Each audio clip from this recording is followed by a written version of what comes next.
আজকের লেসনে আমরা আলোচনা করব চাপ বা প্রেশার নিয়ে। ঠিক আছে, মানে পদার্থবিদ্যার ভাষায় বা ফিজিক্সের ভাষায় চাপ কী জিনিস। ঠিক আছে, আমরা মেন্টাল প্রেশার বা অন্যান্য প্রেশারের কথা আমরা আসছি না। ঠিক আছে, তো প্রথমেই দেখব যে চাপ জিনিসটা কী। চাপ হচ্ছে কি, যে কোনো তলের একক ক্ষেত্রফলের উপর লম্বভাবে প্রযুক্ত বল, সেটা হচ্ছে চাপ। দেখা যাচ্ছে যে এই একটা ধরো ক্ষেত্রফল, এই একটা তল আছে, এর ধরো ক্ষেত্রফল হচ্ছে এ। ঠিক আছে, এর ওপরে ধরো একটা বল প্রয়োগ হচ্ছে এফ, মানে লম্বভাবে পুরো তলটার উপরে ধরো এফ বল প্রযুক্ত হচ্ছে। ঠিক আছে, এরকম একটা তল আমরা কল্পনা করলাম। তাহলে এই যে তলটা রয়েছে, এই যে অংশটা রয়েছে, এর উপরে প্রেশার কী হবে? প্রেশারটা কী হচ্ছে, যে একক, ঠিক আছে, একক ক্ষেত্রফলের উপর প্রযুক্ত বল। তাহলে ধরো আমরা যদি ধরে নিই, মানে যদি গাণিতিক ভাষায় যদি দেখি, যে আমি ধরছি যে কোনো তলে ক্ষেত্রফল, ঠিক আছে, ক্ষেত্রফল ধরলাম এ, ঠিক আছে, এ বর্গ একক ধরলাম, আর সেই তলের ওপরে ওই তলের ওপর লম্বভাবে কী বল প্রযুক্ত হচ্ছে? এফ একক বল প্রযুক্ত হয়। ঠিক আছে, তাহলে ওই যে তলটার উপরে প্রেশার কত হবে? তাহলে ওই তলের উপর চাপ সমান কত?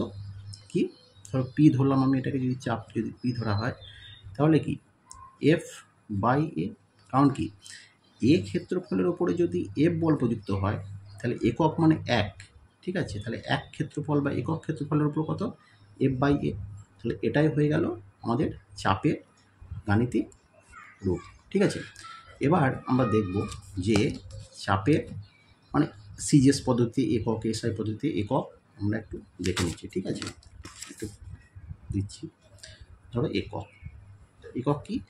সিজিএস পদ্ধতিতে চাপের একক কি? সিজিএস পদ্ধতিতে চাপের একক কি? তাহলে এফ মানে কি? এফ হচ্ছে একটা ফোর্স, তাহলে ফোর্সের সিজিএস পদ্ধতিতে একক হচ্ছে ডাইন, তাই তো। আর এ মানে হচ্ছে ক্ষেত্রফল, ক্ষেত্রফল মানে আমরা সেন্টিমিটার, সিজিএস পদ্ধতিতে আমরা দৈর্ঘ্যটা কী হিসাবে দেখি? সেন্টিমিটার হিসেবে দেখি, তাহলে ডাইন পার সেন্টিমিটার স্কোয়ার। আর এসআই পদ্ধতিতে চাপের একক, তখন এসআই পদ্ধতিতে আমাদের ফোর্সটা কত? ফোর্সটা আমরা কি ইউনিটে দেখাই? নিউটন, তাই তো। আর আমরা দৈর্ঘ্যটাকে কি কোন এককে দেখি? মিটারে দেখি, তাহলে নিউটন মিটার স্কোয়ার। ওকে, তাহলে এই দুটো হয়ে গেল, এককটাকে আমরা দেখলাম সিজিএস পদ্ধতি এবং এসআই পদ্ধতিতে। এরপর আমরা দেখব, বা আরেকটা জিনিস এখানে বলে রাখি, যে এই যে এসআই পদ্ধতিতে আমরা যেটা দেখছি যে নিউটন পার মিটার স্কোয়ার, ঠিক আছে, এই নিউটন পার মিটার স্কোয়ারকে কিন্তু পাস্ক্যালও বলা হয়।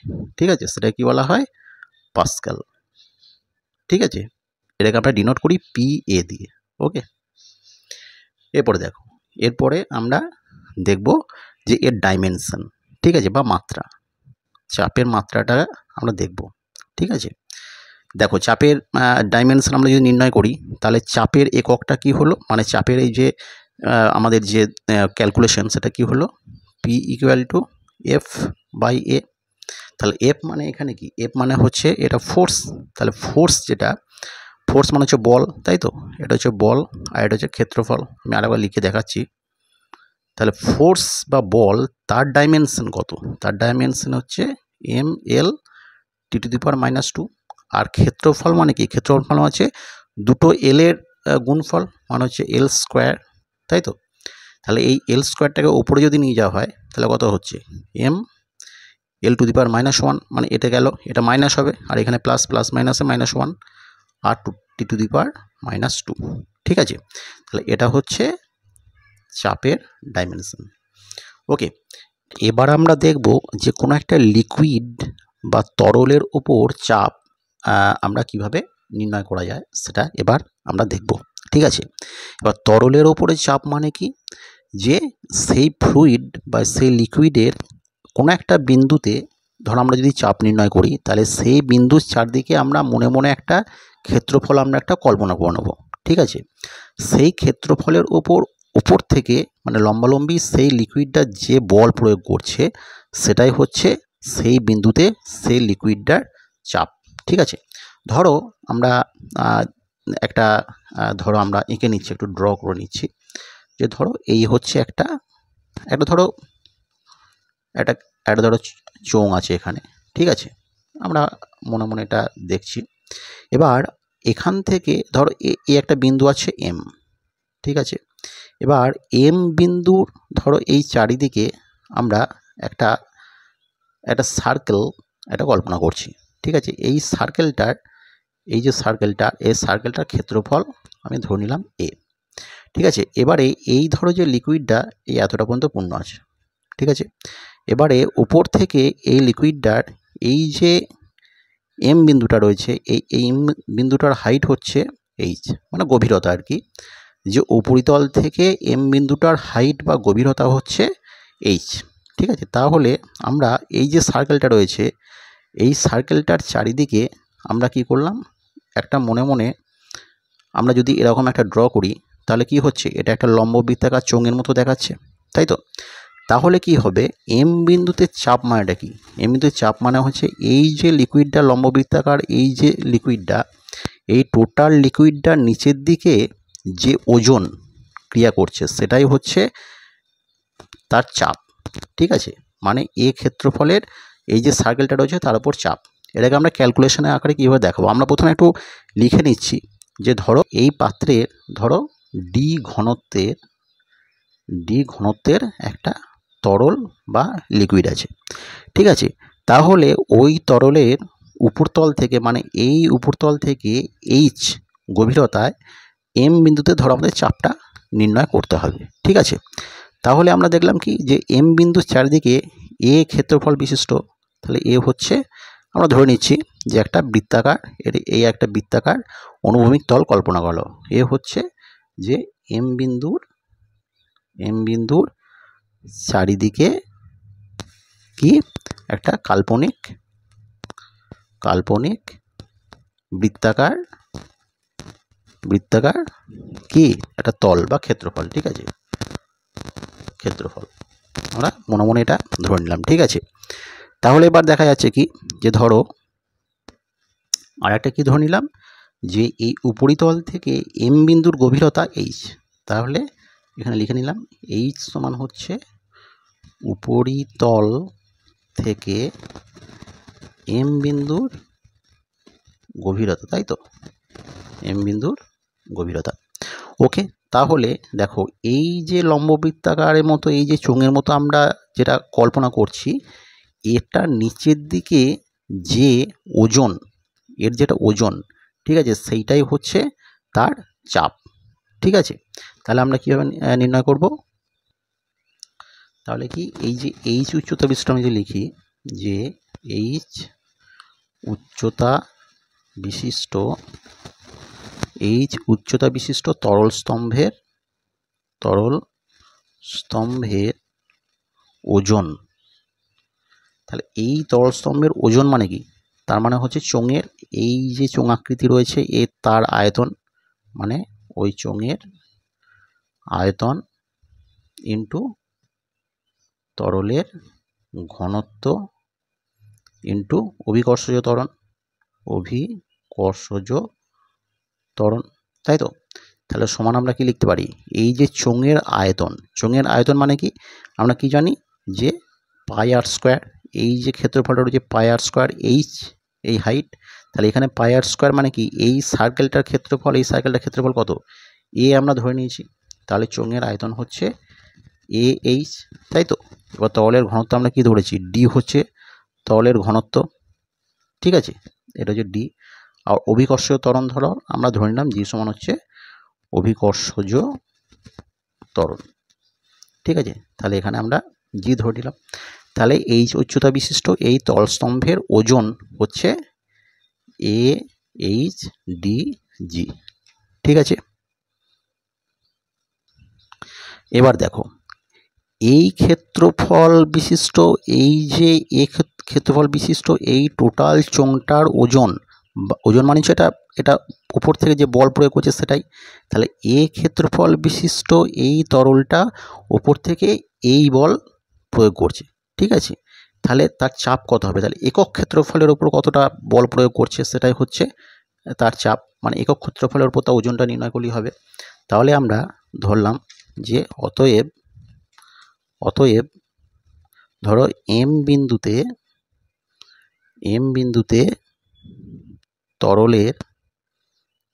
তরলের চাপ সমান কত? এফ বাই এ, তাই তো। তাহলে এখানে এফ মানে হচ্ছে এই তরলটার ওই যে লম্ব বৃত্তাকার চোঙের মতো এই যে তরল স্তম্ভটা রয়েছে এর যে ওজন সেটাই। তাহলে এর ওজন মানে কত? এইটা মানে এ এইচ ডি জি, আর তার একক ক্ষেত্রফল মানে হচ্ছে এ ধরো এখান থেকে ক্যান্সেল হয়ে গেল, তাই তো। তাহলে এইচ ডি জি, বোঝা গেছে। তার মানে কি হচ্ছে দেখো, এখানে কিন্তু ক্ষেত্রফলটা এখানে কিন্তু মানে কোনো নির্ভর করছে না, এখানে শুধুমাত্র উপরতল থেকে মানে কতটা গভীরতা সেইটার উপর নির্ভর করছে, সেই তরলটার ঘনত্বের উপর নির্ভর করছে, এবং সেই তরলটা ওই জায়গাটায় মানে ওই বিন্দুটাতে তরলটার অভিকর্ষীয় ত্বরণ, এই তিনটে জিনিসের উপরে কিন্তু এটা তরলের চাপ নির্ভর করছে। ওইটা কিন্তু ক্ষেত্রফলের উপরে কিন্তু এটা ক্যান্সেল আউট হয়ে যাচ্ছে, বুঝতে পেরেছো? বেশ, ঠিক আছে। তাহলে এতক্ষণ আমরা কি দেখলাম, যে চাপ কাকে বলে দেখলাম, চাপের একক কী কী, চাপের ডাইমেনশন কি, তারপরে ফ্লুইড বা লিকুইডের মধ্যে চাপ আমরা কিভাবে নির্ণয় করতে পারি সেগুলোকে দেখলাম, ঠিক আছে। এবার আমরা দেখব যে বায়ুমণ্ডলের চাপ বা অ্যাটমসফেরিক প্রেশার এই জিনিসটা কি। যে বায়ুমণ্ডলের চাপ মানে কি, ধরো এই যে বায়ু মানে এই যে পৃথিবী পৃষ্ঠের উপরে বায়ু রয়েছে, এই বায়ুর তো একটা নিজস্ব ওজন আছে, এবং এই বায়ুমণ্ডলের প্রেশারের ওপরে অনেক কিছু নির্ভর করে। ধরো বায়ুমণ্ডলের চাপ যখন হালকা হয়ে যায় তখন সাইক্লোন, ঝড় এই সমস্ত হয়, ঠিক আছে। তো এই যে বায়ুমণ্ডলের চাপ সেটা আমরা কি এবার দেখব, ঠিক আছে। এটা হচ্ছে কি, যে ধরো একই ব্যাপার, যে কোনো একটা জায়গাতে বা কোনো একটা নির্দিষ্ট স্থানে ধরলাম যে একটা বিন্দু, ঠিক আছে, সেই বিন্দুর চারদিকে একক ক্ষেত্রফলের ওপর বায়ু, মানে এই যে বায়ুটা রয়েছে তার তো একটা নিজস্ব ওজন আছে, তার ওজনটার জন্য সেই বায়ুটা লম্বভাবে যে বল প্রয়োগ করে সেই একক ক্ষেত্রফলের উপরে, সেইটাই হচ্ছে সেই জায়গায় বায়ুমণ্ডলীয় চাপ, ঠিক আছে। তাহলে আমি কি এই স্টেটমেন্টটা লিখবো? একটু স্টেটমেন্টটা লিখে দিই, যে বায়ুমণ্ডলীয় চাপ, এটা আমি স্টেটমেন্টটা একটু লিখে দিচ্ছি তোমাদের বুঝতে সুবিধা হবে, যে কোনো নির্দিষ্ট স্থানে কি কোনো বিন্দুর চারদিকে একক ক্ষেত্রফলের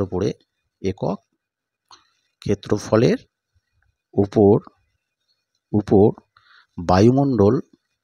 বায়ুমণ্ডল তার নিজস্ব ওজনের জন্য লম্বভাবে উপর থেকে যেটা বল প্রয়োগ করছে জন্য লম্বভাবে যে বল প্রয়োগ করে তাকে বায়ুমণ্ডলীয় চাপ বা অ্যাটমসফেরিক প্রেশার বলা হয়, ঠিক আছে। দেখো এবার ধরো কি, পৃথিবীর যে কোনো জায়গাতে তো বিভিন্ন রকমের বায়ুমণ্ডলের প্রেশার আছে, ঠিক আছে, কিন্তু আমাদের একটা প্রমাণ বায়ুমণ্ডলীয় চাপ না হলে আমাদের কিন্তু হিসাব করতে অনেক সমস্যা দেখা দেয়। তাহলে এবার আমরা দেখব যে প্রমাণ বায়ুমণ্ডলীয় চাপ জিনিসটা কি, ঠিক আছে। প্রমাণ বায়ুমণ্ডলীয় চাপ, ঠিক আছে, সেটা কি জিনিস? সেটা হচ্ছে কি, যে ধরো সমুদ্র, মানে দেখো বিভিন্ন জায়গায় বিভিন্ন রকমের চাপ আছে, তো প্রমাণ বায়ুমণ্ডলীয় চাপ জিনিসটা কি, এর কিছু তোমার ক্রাইটেরিয়া আছে, ঠিক আছে, তার উপর ভিত্তি করে এটাকে নির্ণয় করা হয়েছে। কি জিনিস? যে সমুদ্র পৃষ্ঠে, ঠিক আছে, মানে সি সারফেসে 45 ডিগ্রি অক্ষাংশে, ঠিক আছে, এবং 0 ডিগ্রি সেন্টিগ্রেড উষ্ণতায় 76 সেন্টিমিটার পারস্তম্ভের চাপ কি হলো, যে ধরো সমুদ্রপৃষ্ঠে 45 ডিগ্রি অক্ষাংশে, ঠিক আছে, 45 ডিগ্রি অক্ষাংশ হতে হবে সেইখানে, এবং টেম্পারেচার হতে হবে 0 ডিগ্রি সেন্টিগ্রেড, সেই 0 ডিগ্রি সেন্টিগ্রেড উষ্ণতায় 76 সেন্টিমিটার পারস্তম্ভের চাপ, ঠিক আছে। এটাকে আমি যদি একটু লিখে দেখাই, তাহলে ধরো স্টেটমেন্টটা এরকম হবে যে সমুদ্রপৃষ্ঠে 45 ডিগ্রি অক্ষাংশ কিন্তু হতে হবে, ঠিক আছে। 45 ডিগ্রি অক্ষাংশে 0 ডিগ্রি সেন্টিগ্রেড উষ্ণতায় কি 76 সেন্টিমিটার পারস্তম্ভের চাপ, মানে সমুদ্রপৃষ্ঠে 45 ডিগ্রি অক্ষাংশে 0 ডিগ্রি সেন্টিগ্রেড উষ্ণতায় 76 সেন্টিমিটার পারস্তম্ভের যা চাপ, ঠিক আছে, 76 সেন্টিমিটার পারস্তম্ভের যা প্রেসার, সেটাই হচ্ছে প্রমাণ বায়ুমণ্ডলীয় চাপ, ঠিক আছে। এবার প্রমাণ বায়ুমণ্ডলীয় চাপ বা অ্যাটমসফেরিক প্রেসার সেটা কত, সেটা আমরা এবার ক্যালকুলেশন করে দেখব। তাহলে দেখো আমরা আগে কি পেয়েছি, আগের যে লেসনটা সেখানে দেখেছি কি যে চাপ আমরা কিভাবে আমরা নির্ণয় করি, তার ক্যালকুলেশনটা হচ্ছে HDG, মানে H হচ্ছে হাইট, ডি হচ্ছে তার ঘনত্ব, ঠিক আছে, আর জি মানে হচ্ছে অভিকর্ষীয় ত্বরণ, ঠিক আছে, এটা হচ্ছে প্রেসার, ঠিক আছে। এখানে আমরা কি হচ্ছি পারস্তম্ভের চাপ, মানে কি এইচ হাইট, মানে কি এটা 76 সেন্টিমিটার হাইট, ঠিক আছে, এটা হচ্ছে পারস্তম্ভ। ডি মানে হচ্ছে পারস্তম্ভের ঘনত্ব, ঠিক আছে, আর জি আমরা যদি পেয়ে যাই, মানে সেই জায়গাটাতে অভিকর্ষীয় ত্বরণ আমরা যদি পেয়ে যাই, তাহলে কিন্তু আমরা এই প্রমাণ বায়ুমণ্ডলীয় চাপ কত সেটা আমরা কিন্তু বের করতে পারবো। দেখো আমরা যদি এটা দেখি যে 45 ডিগ্রি অক্ষাংশে অভিকর্ষজ ত্বরণটা কত, অভিকর্ষজ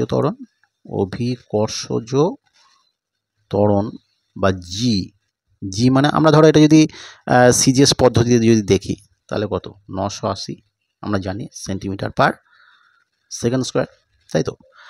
আর ধরো 0 ডিগ্রি, এই যে পারদের ঘনত্ব কত, 0 ডিগ্রি সেন্টিগ্রেড উষ্ণতায় পারদের ঘনত্ব কত 13.596 গ্রাম পার সেন্টিমিটার স্কোয়ার, ঠিক আছে। আর আমাকে ধরো তাহলে এটা পেয়ে গেছি, জি পেয়ে গেলাম, আমরা ডি পেয়ে গেলাম, আর হাইটটা কত আছে 76 সেন্টিমিটার, তাই তো। এইচ, তাই তো, পারস্তম্ভের উচ্চতা, মানে এইচ সমান কত পারস্তম্ভের উচ্চতা সমান কত 76 সেন্টিমিটার, তাই তো। তাহলে এই তিনটাকে আমরা যদি গুণ করে দিই, তাহলেই কিন্তু আমার বেরিয়ে যাবে। তাহলে প্রমাণ বায়ুমণ্ডলীয় চাপ সমান কত, প্রমাণ বায়ুমণ্ডলীয় চাপ সমান কত, ধরো আমরা ধরলাম পি, ধরো আমি 0 করলাম, এটা প্রমাণ বায়ুমণ্ডলীয় চাপ সমান কত, এইচ মানে কত 76 ইন্টু ডি মানে কত পেয়েছি ঘনত্ব 13.596, তাই তো। আর জি মানে হচ্ছে অভিকর্ষীয় ত্বরণ, মানে হচ্ছে 980, ঠিক আছে। তাহলে এই তিনটেকে যদি আমরা গুণ করি, তাহলে কত পাওয়া যাবে 1.01325, আমি নিচ্ছি একটু বেশি পর্যন্ত নিচ্ছি, ইন্টু 10⁶, এবং ধরো চাপের আমরা ইউনিটটা কি জানি, ডাইন পার সেন্টিমিটার স্কোয়ার, যেহেতু এটা সিজিএস পদ্ধতিতে বের করছি, ঠিক আছে। বা এইটাকে বলা হয় ডাইন পার সেন্টিমিটার স্কোয়ারকে আমরা বারও বলতে পারি, কি বলতে পারি, BAR,